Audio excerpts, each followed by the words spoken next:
Hello students and all the viewers. Welcome to my YouTube channel Physics with Mohammad Arafat Khan.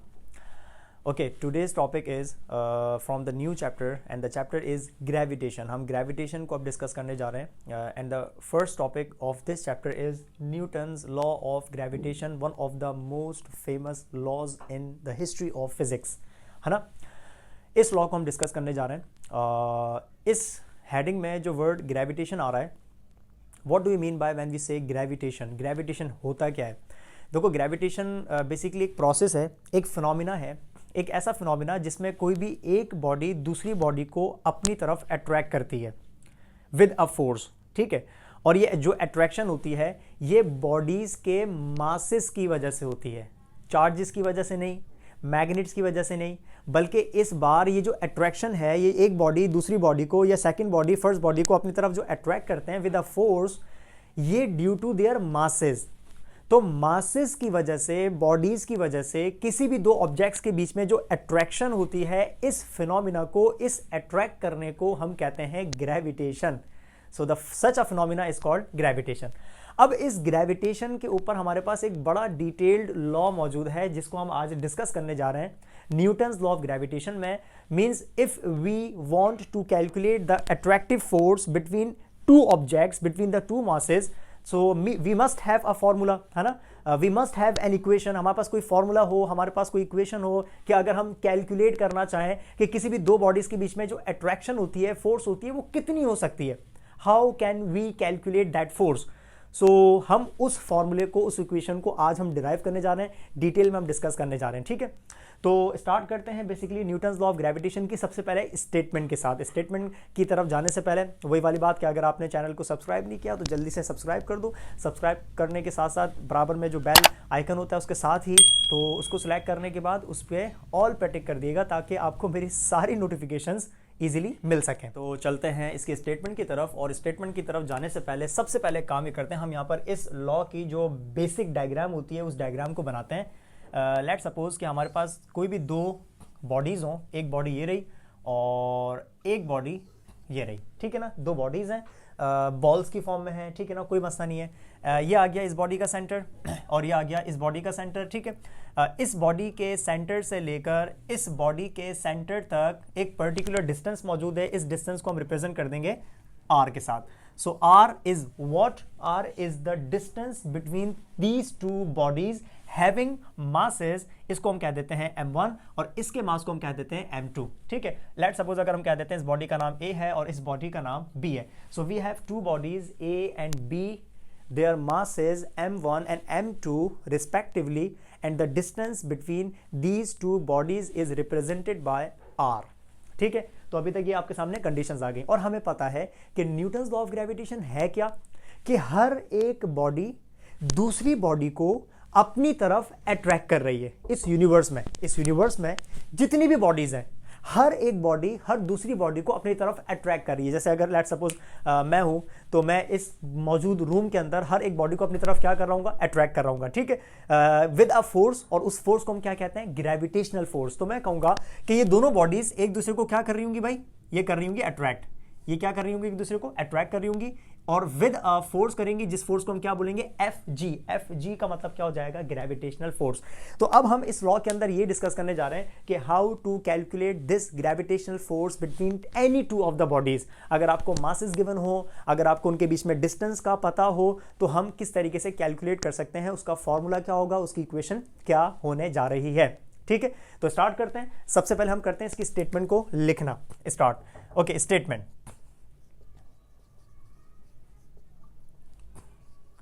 Statement. तो हम इस statement को कहां से स्टार्ट करेंगे? हम यहां से स्टार्ट करेंगे कि इस यूनिवर्स में हर एक बॉडी दूसरी बॉडी को अपनी तरफ अट्रैक्ट कर रही है with a force which is called gravitational force. सबसे पहले हम यहां पर इससे स्टार्ट करेंगे क्या, कि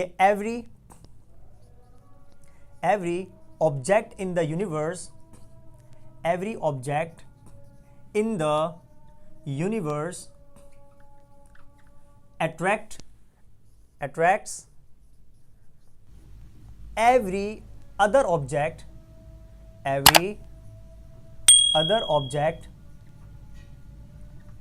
ठीक है, हर एक ऑब्जेक्ट हर दूसरे ऑब्जेक्ट को अपनी तरफ क्या कर रहा है, अट्रैक्ट कर रहा है। और कैसे अट्रैक्ट करेगा, अट्रैक्शन हो, रिपल्जन हो, ये होती ही विद अ फोर्स है ना। So attract each other, attracts every other object with a force, with a force. और इस फोर्स को हम कहते हैं ग्रेविटेशनल फोर्स, क्योंकि ये फिनोमिना कौन सा है, ग्रेविटेशन। तो ग्रेविटेशन वाले फिनोमिना में जो फोर्स होगी उसको हम क्या बोलेंगे, ग्रेविटेशनल फोर्स या फोर्स ऑफ ग्रेविटेशन। ठीक है, with a force called gravitational force, gravitational force. ठीक है, हुज मैग्नीट्यूड इज। अब यहां से स्टार्ट करते हैं दूसरा पार्ट इसका। देखें, पहले वाले पार्ट में तो आपने स्टेटमेंट की ये बता दिया कि इस यूनिवर्स में हर एक बॉडी दूसरी बॉडी को अपनी तरफ अट्रैक्ट कर रही है। ठीक है, उस फोर्स को हमने कह दिया ग्रेविटेशनल फोर्स। अब ये जो ग्रेविटेशनल फोर्स होती है इसका मैग्नीट्यूड किन किन फैक्टर्स पर डिपेंड करता है, अब वो भी तो पता होनी चाहिए। वो पता होंगी तो उसके बाद ही तो हम यहां पर स्टेटमेंट में लिखेंगे ना। अब देखो मैंने आगे छोड़ दिया, अब इसको कंप्लीट करेंगे। हुज मैग्नीट्यूड इज, अब क्या होना चाहिए सबसे पहले डिस्कस करते हैं। देखें भाई, ये बॉडी A का मास m1, ये बॉडी B का मास m2। सबसे पहला फैक्टर जिस पर ये ग्रेविटेशनल फोर्स का मैग्नीट्यूड डिपेंड करता है वो बॉडीज के मासेस। जितने ज़्यादा बॉडीज के मासेस होंगे उतनी ज़्यादा इनके बीच में अट्रैक्शन होगी, अट्रैक्टिव फोर्स, ग्रेविटेशनल फोर्स उतनी ज़्यादा होगी। यानी कि gravitational force is directly proportional to the mass of first body. Gravitational force, देखिए मैं इसको आपको रफली लिख के दिखाऊं। Gravitational force is directly proportional to the mass of the first body. Gravitational force is directly proportional to the mass of second body. यानी कि जितना ज्यादा m1, जितना ज्यादा m2, उतनी ज्यादा अट्रैक्टिव फोर्स। जितना कम m1, जितना कम m2, उतनी कम अट्रैक्शन, उतनी कम ग्रेविटेशनल फोर्स। इसका मतलब पहला फैक्टर जिसके ऊपर एक फोर्स डिपेंड कर रही है वो क्या है, दोनों बॉडीज के मासेस। और ये दोनों मासेस एक साथ कैसे, आप इसको यूं करके लिखेंगे, Fg is proportional to m1 times m2, यानी कि m1 मल्टीप्लाई बाय m2 दोनों पर डिपेंड कर रही है ना। पहले मैंने आपको इंडिविजुअली बताया कि m1 पर भी डिपेंड करती है डायरेक्टली, m2 पर भी डिपेंड करती है डायरेक्टली। इन दोनों को कंबाइन करो तो क्या बन जाएगा, m1 टाइम्स m2। ठीक है, और इस चीज को आप कैसे लिखेंगे, कैसे पढ़ेंगे, the magnitude of the gravitational force is directly proportional to the, ये क्या है, this is the product of the masses. ये देखें m1 मल्टीप्लाई बाय m2, तो मल्टीप्लाई को हम क्या बोलते हैं, प्रोडक्ट कहते हैं। So directly proportional to the product of the masses. तो इसका मतलब हम यहां पर जो कंप्लीट करने जा रहे हैं वो क्या लिखेंगे, whose magnitude is directly proportional to the product of the masses. करते हैं, कंप्लीट करते हैं। Directly proportional to the product of the masses। ये तो आ गया पहला फैक्टर, masses। एंड दूसरा फैक्टर भी तो कोई होगा जिस पर ये डिपेंड करता होगा। जी बिल्कुल है, और दूसरा फैक्टर पता है कौन है, डिस्टेंस। आप बॉडीज को दूर लेकर जाएं, डिस्टेंस बढ़ जाएगा। डिस्टेंस के बढ़ने से ये जो अट्रैक्टिव फोर्स थी ना ये कम हो जाएगी। दूर चले गए ना, दूर जाने की वजह से क्या होता है, ये जो अट्रैक्शन होती है वो कम हो जाती है। करीब लेकर आओ, डिस्टेंस कम हो रहा है तो फोर्स बढ़ जाती है। इसका मतलब दूसरा फैक्टर जिस पर ये ग्रेविटेशनल फोर्स का मैग्नीट्यूड डिपेंड कर रहा है, that factor is the distance between the bodies. और ये सिर्फ डिस्टेंस नहीं, इसको हम कहते हैं स्क्वायर ऑफ द डिस्टेंस। ये कैसे होगा मैं आपको लिख के बताता हूं। एंड इनवर्सली प्रोपोर्शनल, इनवर्स हो जाएगा ना भाई, इनवर्स मतलब उल्टा हो रहा है। डिस्टेंस को बढ़ाओ फोर्स कम हो जाएगी, डिस्टेंस को कम करो फोर्स बढ़ जाएगी। It is inversely proportional.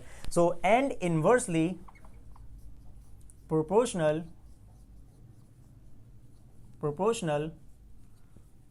to the square। यहां पर ये जरूर आएगा square, without square this law is incomplete. This formula जो हम बनाने जा रहे हैं वो फॉर्मूला इनकम्प्लीट होगा अगर आपने वर्ड नहीं लगाया square. Square of the distance, square of the distance between them, between the bodies. Between them का मतलब between the bodies, between their centers। ठीक है ना। this is now the complete statement of Newton's law of gravitation। it consists of two parts। in the first part we discussed that there is a force exists between any two bodies. सबसे पहले part में हमने ये discuss किया कि किसी भी दो बॉडीज के बीच में एक अट्रैक्टिव फोर्स होती है जिसको हमने नाम दे दिया ग्रेविटेशनल फोर्स का।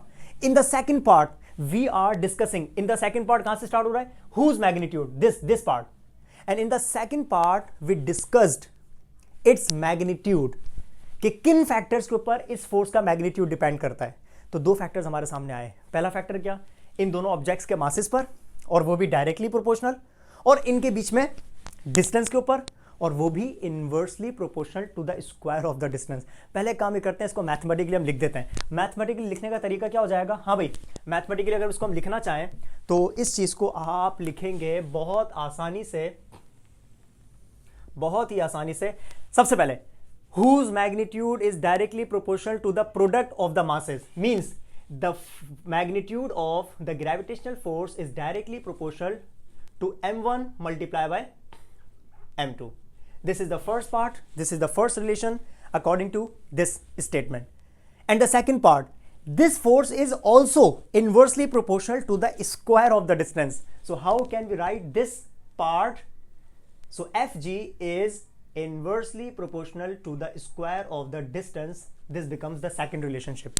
ठीक है, अब मैं आपको एक काम की बात बताऊं, वो ये कि मासेस के बारे में तो समझ आती है, हमने सिर्फ यूं क्यों नहीं कहा कि ये inversely proportional to the distance है, हमने सिर्फ ऐसे क्यों नहीं कहा भाई, हम ये भी तो कह सकते थे ना कि direct inversely proportional to distance, आप डिस्टेंस बढ़ाओ तो फोर्स कम हो जाएगी, डिस्टेंस कम करो तो फोर्स बढ़ जाएगी। Why square of the distance, why we take the square of the distance, this is the main point. और आज आप फिक्र मत करें, आज के लेक्चर में मैं आपको ये बात प्रूव करवाऊंगा, अभी प्रूव कर रहे हैं हम लोग कि ये फोर्स डिस्टेंस के, सिर्फ डिस्टेंस की क्यों नहीं बल्कि स्क्वायर ऑफ द डिस्टेंस की क्यों इनवर्सली प्रोपोर्शनल है, ये चीज मैं भी आपको प्रूव करवाने जा रहा हूं। ठीक है, तो मैं ये चाहूंगा कि आगे बढ़ने से पहले मैं आपको ये चीज प्रूव करवा दूं कि why the force is inversely proportional to the square of the distance. This is one of the most important concepts या क्वेश्चन कह लो जो स्टूडेंट पूछते हैं, सर स्क्वायर क्यों आया डिस्टेंस के ऊपर।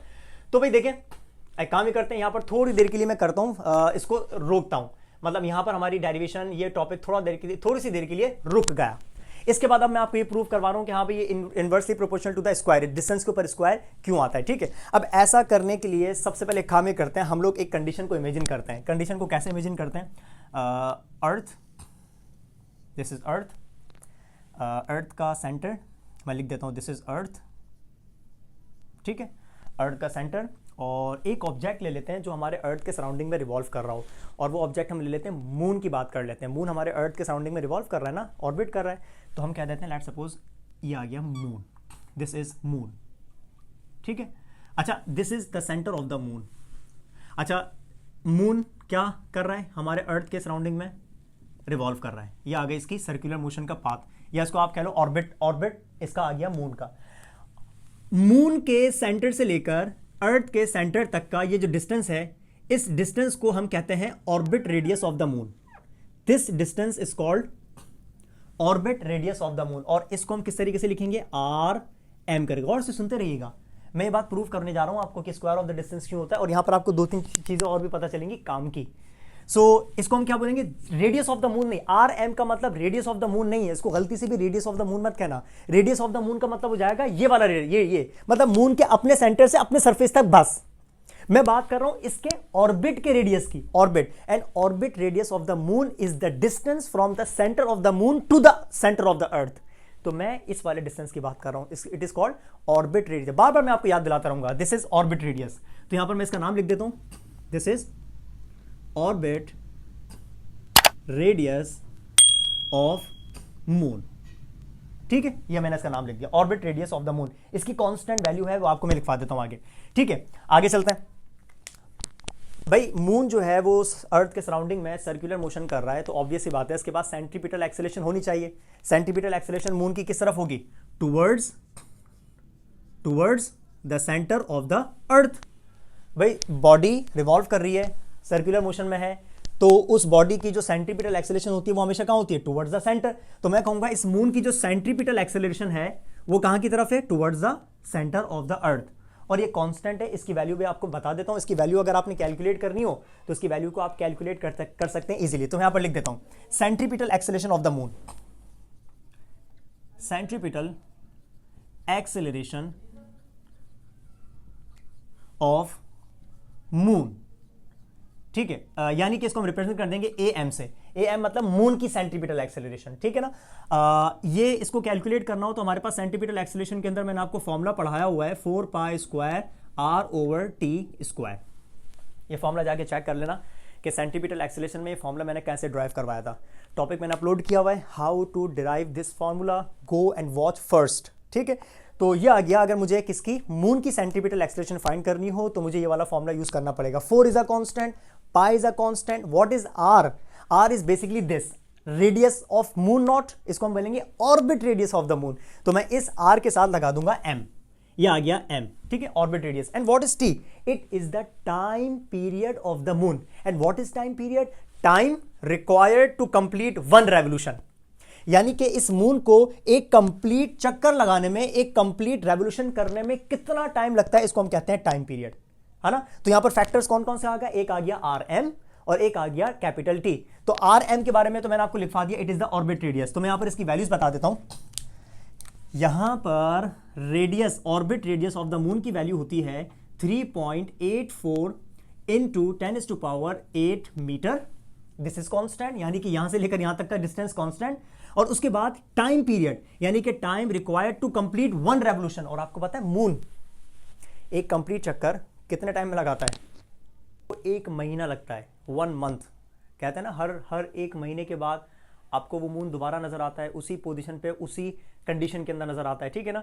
तो time required to complete 1 revolution for moon is 1 month, या इसको आप कह लो 27.3 डेज। तो मैं यहां पर लिख देता हूं कि time period of the moon is 27.3 days. और आप पता है क्या करेंगे, इस डेज को आपने कन्वर्ट करना होगा, क्योंकि हम कैलकुलेट कर रहे हैं सेंट्रीपिटल एक्सेलरेशन, ठीक है। तो इसको कैलकुलेट करने के लिए हमें एसआई यूनिट यूज करना है। तो टाइम का यूनिट डेज नहीं होता है, इसका यूनिट होता है सेकंड्स। तो आपने इसको क्या करना होगा, सेकंड में मतलब कन्वर्ट करना होगा। और तरीका क्या होगा, 27.3 को सबसे पहले मल्टीप्लाई करो। एक डे में आवर्स कितने होते हैं? 24। तो मल्टीप्लाई बाय 24। हर एक आवर में मिनट्स कितने होते हैं? 60। तो मल्टीप्लाई बाय 60। हर एक मिनट में सेकंड्स कितने होते हैं? तो 60 से मल्टीप्लाई कर देना। तो आपको ये मिल जाएगा time period of the moon, ठीक है ना। ये आपको टाइम मिल जाएगा सेकंड्स के अंदर। तो आप क्या करेंगे, 27.3 को मल्टीप्लाई कर दें 24 से, जो भी आंसर आए मल्टीप्लाई कर दें 60 से, जो भी आंसर आए मल्टीप्लाई कर दें 60 से, ठीक है। और इन कंप्लीट वैल्यूज को जब आप पुट करेंगे इस फॉर्मूले के अंदर, कैसे? 4 पाई की value 3.14, orbit radius of the moon ये लिखा हुआ, कहां गया, ये रहा, ये लिखा हुआ, और टाइम पीरियड सेकंड्स के अंदर। इसको सॉल्व करने के बाद जब आप तमाम वैल्यूज को यहां पर पुट करेंगे तो मैं आपको कांस्टेंट बता देता हूं, आपको जो आंसर मिलेगा दैट विल बी यानी कि centripetal acceleration of the moon कितनी आएगी? 2.72 into 10⁻³ metre per second square. समझ रहे हैं? ये आ गई मून की सेंट्रीपिटल एक्सेलरेशन, यानी कि वो एक्सेलरेशन जो कि towards the centre of the earth, towards the centre of the earth, towards the centre of the earth, towards the centre of the अर्थ। ये आ गई सेंट्रीपिटल एक्सेलरेशन का मैग्नीट्यूड। कांस्टेंट है, याद कर लो, हिफ्ज कर लो, मेमोराइज कर लो, ठीक है। तो centripetal acceleration of the moon is how much? So you will answer 2.72 into 10⁻³ metre per second square, ठीक है। एक और एक्सेलरेशन की बात करते हैं। मून तो हमारी सरफेस से काफी दूर है ना। अब हम बात करते हैं at the surface of the earth. At the surface of the earth acceleration due to gravity at the surface of the earth is 9.8 metre per second square. सही है। तो हमने 2 एक्सेलरेशंस की बात करी भाई, क्योंकि ये सेंट्रीपिटल, ये जो ग्रेविटेशनल एक्सेलरेशन होती है ये भी कहां की तरफ होती है? ये भी तो टुवर्ड्स द सेंटर है। यानी कि जब भी कोई बॉडी सरफेस पर होगा, इधर सरफेस, तो सरफेस पर ग्रेविटेशनल एक्सेलरेशन की वैल्यू कितनी होती है? 9.8 मीटर पर सेकेंड स्क्वायर। तो हमारे पास towards the centre of the earth 2 accelerations आ गई, एक centripetal acceleration of the moon और दूसरी gravitational acceleration at the surface of the earth. मैं यहां पर लिख देता हूं, it is at surface of earth, ठीक है। अब एक काम ये करते हैं, हम इन दोनों वैल्यूज को आपस में डिवाइड करते हैं। ये बात ध्यान में रखिएगा, हम क्या कर रहे हैं, हमने न्यूटन्स लॉ ऑफ ग्रेविटेशन को थोड़ी देर के लिए रोक दिया सिर्फ ये प्रूव करने के लिए कि ये जो ये जो फोर्स होती है, ग्रेविटेशनल फोर्स, ये सिर्फ डिस्टेंस पर क्यों इनवर्सली प्रोपोर्शनल होती है, बल्कि स्क्वायर ऑफ द डिस्टेंस पर क्यों होती है। मैं आपको ये बात प्रूव करवा रहा हूं, ये बात ध्यान में रखिएगा। ये न्यूटन्स लॉ ऑफ ग्रेविटेशन नहीं चल रहा, वो मैंने फिलहाल यहां पर रोका हुआ है। ओके जनाब, अब एक काम ये करते हैं, हम इन दोनों वैल्यूज को आपस में डिवाइड करते हैं। डिवाइड कैसे करते हैं? हाँ भाई, A G divided by A M is equal to, हाँ भाई, जी की वैल्यू ऊपर पुट कर देंगे 9.8 डिवाइडेड बाय ए एम की वैल्यू कितनी 2.72 इंटू 10⁻³ ठीक है। जब आप इन दोनों को डिवाइड करेंगे तो बेसिकली आपको आंसर मिलेगा, डिवाइड करके चेक कर लिएगा, 360 ऑलमोस्ट 3 ठीक है, पॉइंट समथिंग, पॉइंट के बाद हमने लिख रहे हो कोई मसला नहीं है, 3603 3 एक मामूली सा नंबर, इसको आप अगर निगलेक्ट भी कर दो तो ये ऑलमोस्ट कितना है 3600। और अगर मैं इस 3600 का स्क्वायर में लिखना चाहूं तो आपको पता है ना 60 का स्क्वायर होता है 3600, 60 का स्क्वायर। तो आप इस 3600 को किस तरीके से लिख सकते हैं? 60 का स्क्वायर, ऑलमोस्ट नियरली इक्वल। अगर आप 3 को आप निगलेक्ट कर दें तो ये 3600 ही है, तो इसको आप किस तरीके से लिख सकते हो? 60 का स्क्वायर। आगे चलते हैं, वैल्यूज को फ्लिप करते हैं। Centripetal acceleration of the moon divided by gravitational acceleration at the surface of the अर्थ, ये क्या बन जाएगी? 60 आ जाएगा अपॉन में, और इसके अपॉन में कुछ नहीं है तो 1 है, ये 1 चला जाएगा ऊपर, तो ये बन जाएगा 1/60 स्क्वायर। इक्वेशन नंबर 1, इसकी बात नहीं कर रहा मैं, ये हम अलग से एक सॉल्यूशन कर रहे हैं, उसकी इक्वेशन नंबर 1 आ गई। ये तो हमने एक इक्वेशन बना ली जिसको हमने कहा ये रेशो मिल रहा है हमें centripetal acceleration of the moon का, किसके साथ? Gravitational acceleration at the surface of the अर्थ के साथ। जब भी निकालोगे तो आपको हमेशा ये वैल्यू मिलेगी कांस्टेंट 1/60 स्क्वायर, 1/60 स्क्वायर। ये तो हो गई एक्सेलरेशंस की बात। अब हम बात करते हैं रेडियस की। एक रेडियस ये रहा जिसको हमने कहा orbit radius of the moon, और एक रेडियस ये रहा जिसको हम क्या कहते हैं? Radius of the earth. Now we have 2 radii, number 1 is orbit radius of the moon and number 2 is radius of the earth. मैं यहां पर दोनों की वैल्यूज देखता हूं, देखें, radius, orbit radius of the moon कितना लिखा हुआ है? ये लिखा हुआ 3.84 इंटू 10⁻⁴ कितना लिखा हुआ है? 8 मीटर्स ठीक है। अगर मैं इस वैल्यू का स्क्वायर करूं, यानी orbit radius of the moon का स्क्वायर करूं, तो आपको इस पूरी वैल्यू का स्क्वायर करना पड़ेगा। और जब आप इस वैल्यू का स्क्वायर करेंगे, हाँ भाई 3.84 का स्क्वायर करेंगे तो आपको मिल जाएगा 14.7 इंटू 10⁻⁸ 2 ये आ गया 16 ठीक है।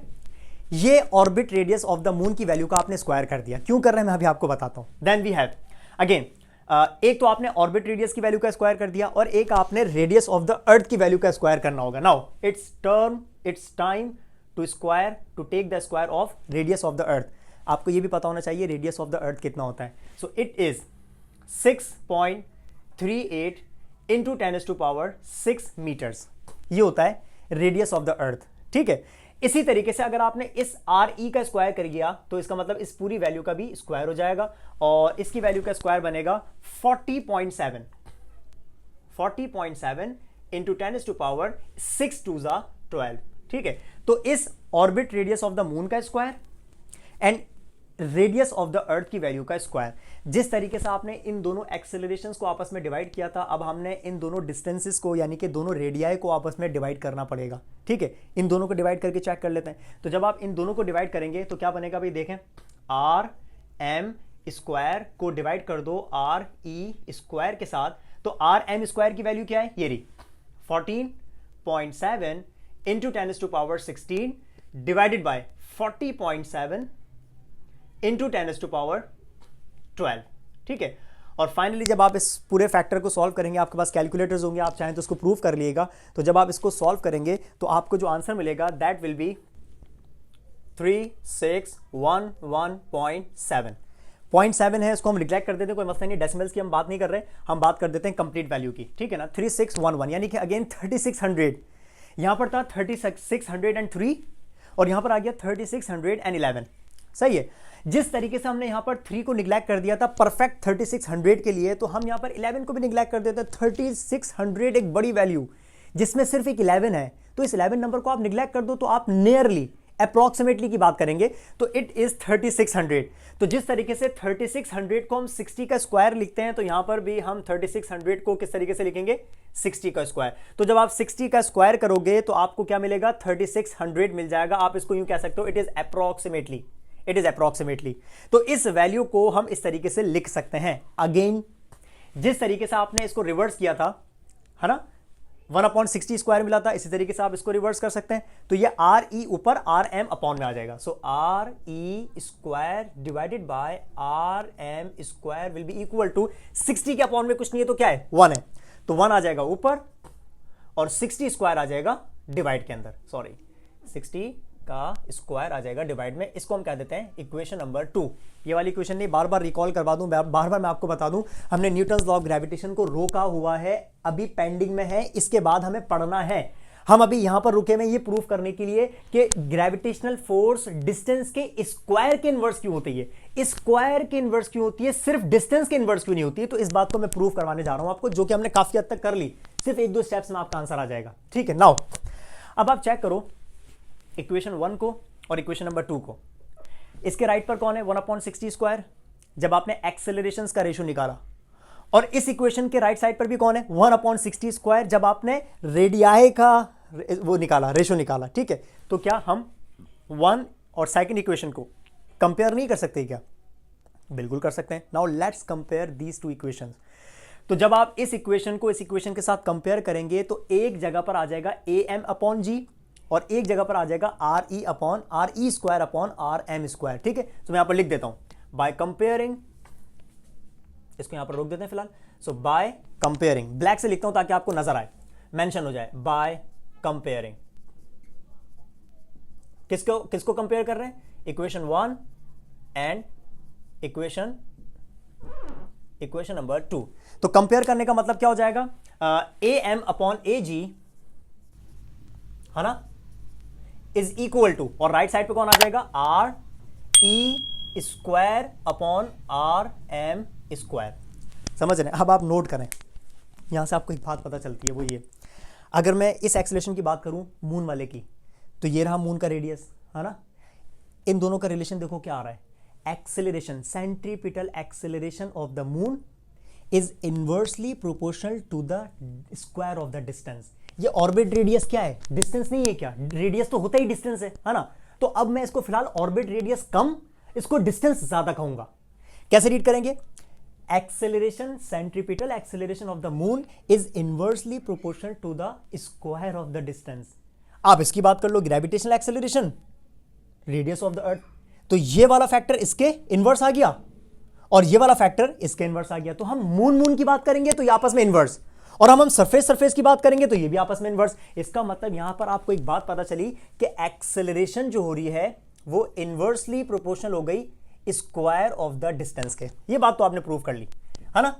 इस पूरे सॉल्यूशन से आपको एक बात पता चली कि एक्सेलरेशन डिस्टेंस के, कौन सी acceleration, towards the centre of the earth, yes, towards any body. ठीक है ना, तो एक्सेलरेशन जो होती है वो डिस्टेंस के स्क्वायर के इनवर्सली प्रोपोर्शनल होती है। और आप भूले नहीं होंगे, उम्मीद करता हूं, हमने एक लॉ पढ़ा था कि एक्सेलरेशन का सीधा सीधा डायरेक्टली ताल्लुक फोर्स के साथ होता है।